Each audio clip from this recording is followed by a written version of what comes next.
Nobody wins when the family feels. For those unaware, I have traveled all across America, from Skid Row to Baltimore, and Kensington is the most disturbing place I've ever been to. Plagued by the fentanyl phone to my life. Mix the Xanax with the lean, bitch, I'm the face of zombie land, goddamn. Sleep jacket, I got 2 Barbies at once and I ain't just rapping. And I just made a sacrifice, no I ain't capping.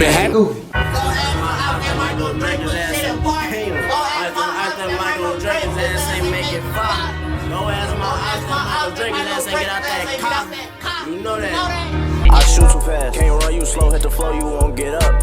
Out of fucking streets, ain't got nobody, little nigga, that shit ain't. The South Side Skycam 9 is live over the scene of a shooting at 79th and Maryland. We're told 2 people have been shot and injured.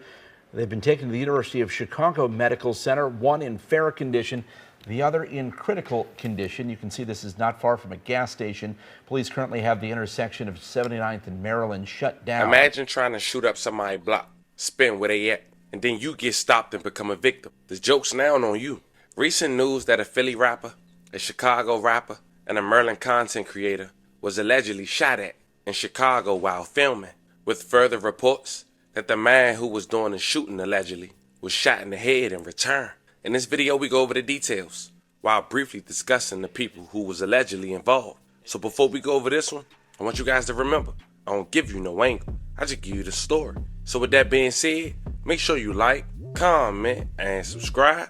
We're gonna jump right to it. Speaking of Philly rappers, the YouTuber we're about to discuss managed to have an interview with the Philly rapper named YBC Dude, who did that interview only days before he lost his life. The YouTuber name is Brandon Buckingham from Maryland. He have over 800,000 subscribers and counting, with tens of millions of views on YouTube. Now YBC Dude wasn't the only Philly rapper that Brandon had interviewed. Typically he goes to these neighborhoods and spend a day with these artists. Another Philly-based rapper he did an interview/vlog with was Skrilla. Yeah, I'm a one-on-one now, everybody wanna be with me.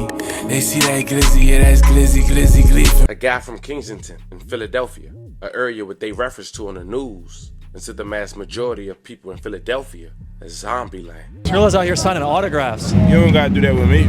As a crowd of fans is forming around Skrilla, a cop walks up to him out of nowhere and checks his waistband for a gun. Your waistband, bro?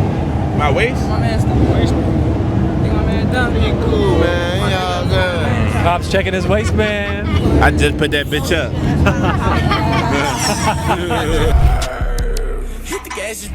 This interview managed to have over 2.5 million views and counting. I don't want to spoil the interview for those who want to go over there and check it out, but check out some highlights. Phone to my life. Mix the Xanax with the lean, bitch, I'm the face of zombie land, goddamn. Philadelphia rapper Skrilla, also known as the face of Zombieland, has lived his entire life in Kensington. He reps the city of zombies so hard, he has dog food, which is slang for heroin, tattooed on his face and hands. Recently, he's been making waves for his unique rap style, performing outside surrounded by addicts and posting his taboo religious practices on Instagram. For those unaware, I have traveled all across America, from Skid Row to Baltimore, and Kensington is the most disturbing place I've ever been to. Plagued by the fentanyl and xylazine epidemic, every YouTuber that visits Kensington goes to the bodyguard and leaves before sunset. But not me. I slept on the hardwood floor at a stranger's house in Kensington to make this video happen. So get ready, because in today's episode, I stay outside in Kensington from 4 p.m. until 4 a.m., learn about Skrilla's religious practices, and experience firsthand life as the face of Zombieland. Now speaking of Skrilla, he was the Philly-based rapper who was with Brandon and another Chicago rapper in Chicago while filming. And the Chicago rapper they was with was Q50, a young man who he claims is not really a rapper but started rapping since his right hand had lost his life. I shoot too fast, can't run you slow, hit the flow, you won't get up. Out of fucking streets, ain't got nobody, little nigga, that shit. He rep allegedly Bloodhound, and the guy who lost his life was Bloodhound Lil Jeff, which happened only a month after their friend Lil Scoom lost his life. Now Lil Scoom is important, as we'll later talk about how they lost their life. It's important to know that we did a video on both scenarios. If you guys want to check it out, I'll leave the link in the bio. But the people who was allegedly responsible for Lil Scoom's demise was allegedly responsible for shooting up this filming. Now the rapper Q50 is a man who reps on many songs that he got 8 bodies. A man who even referenced hopping out on the 2 teens in his music that lost their life while leaving high school in downtown Chicago. Rap, I'm still out spinning. Bloodhead calls, say you tryna go spin. We can spin downtown, last 2 got lifted. Robin Sherrill, this was a chaotic scene with bullets flying everywhere, leaving 2 teenagers shot and killed, both of them identified tonight.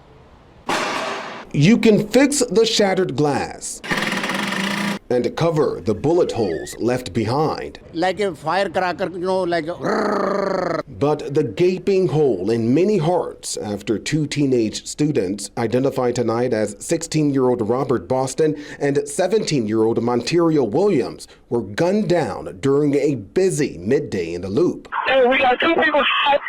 Look like two people shot right here. 15, 25.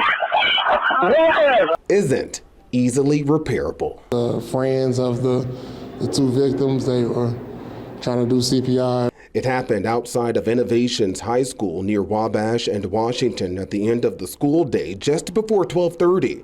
Boston and Williams, who were students there, were walking out of the school with 4 other classmates when police say 2 dark-colored vehicles pulled up. Multiple suspects got out and began firing shots. I was coming out of Bergenton, like I'm trying to go shopping, and next thing you know, it was like we heard a big old argument, and next thing you know, we just see like his shots going out. In a statement, Mayor Brandon Johnson extended his condolences to the boys' families and school as they, quote, grapple with unimaginable pain and trauma caused by this senseless act of violence. And police say they believe this was an isolated shooting. No one is in custody. And like we say, fam, the moment you align yourself with somebody and you're in the public, you can become a casualty of their war. Because you don't know what beef they got or what they did. And it is what it is. And the rapper Q50 went to his Instagram post to literally point out that the man got shot in his head and that the people who allegedly did the shooting won't come back anytime soon. But before we read that post, let's talk about the details of the shooting. It was September 25th, 2024. It was a Wednesday. An investigation went underway after 2 people were injured in a shooting on the city's south side. According to Chicago police, the shooting unfolded at around 2 p.m.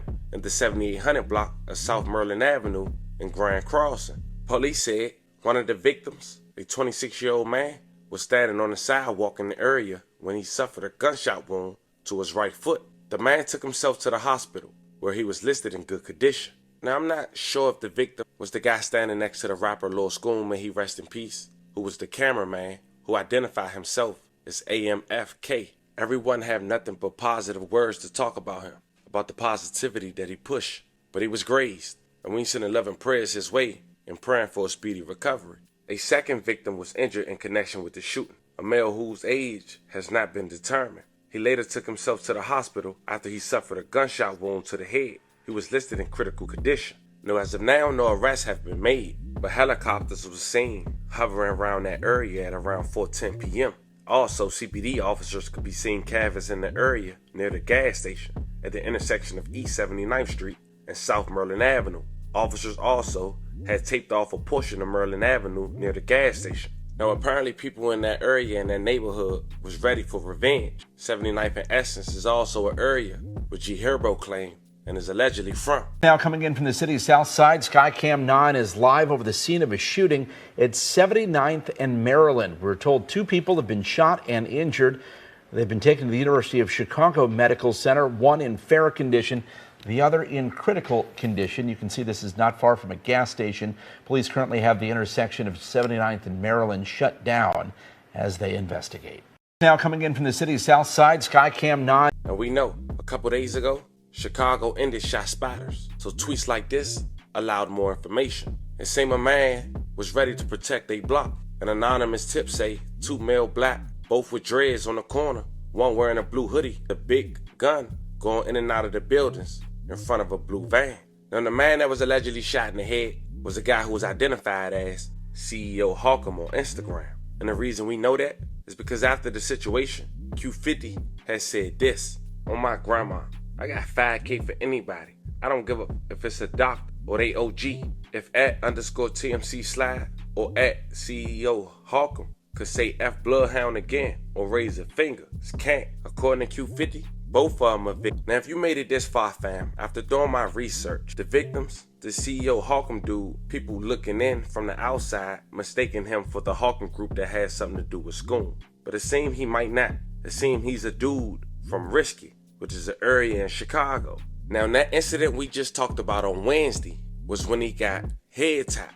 But 2 days later on Friday, as we mentioned, you never know what a person got going on when you get next to him. Q50, Brandon, and Skrilla went to that area to shoot a music vlog and a video, which led to them, the people he was affiliated with, to come spin that area again. But Scoom come into play again, because allegedly, all this stemmed from someone from Risky having something to do with Scoom death because of money placed on his head by a guy named YFG Fesso. Allegedly. I know that was a lot. I had to do a lot of reading and research just to get to that. But there you have it. And again, for those who want to know how Lil Scoom was allegedly set up by people he knew, check out the video. But he was gunned down, may he rest in peace, late July 7th, 2024, on 89th and Langley. Sending prayers to everybody who was involved in this situation. Every job can be risky. You can come with the most purest intentions. But all in all, as we always know, you never know what the next person got going on. It's tough. Hold your head up. Distance yourself for those you think ain't living life like you want to, and keep it pushing. Fam, this was the story of a man who got shot in another man's hood in Chicago after trying to spin the block. They go back there 2 days later to film footage. And in return, that scene gets shot up. And there's been reports that Brandon got all this on video. So now you got the backstory. Let me know how you guys feel about this one in the comments. Don't forget to like and subscribe. And today, I'll catch you guys on the next one.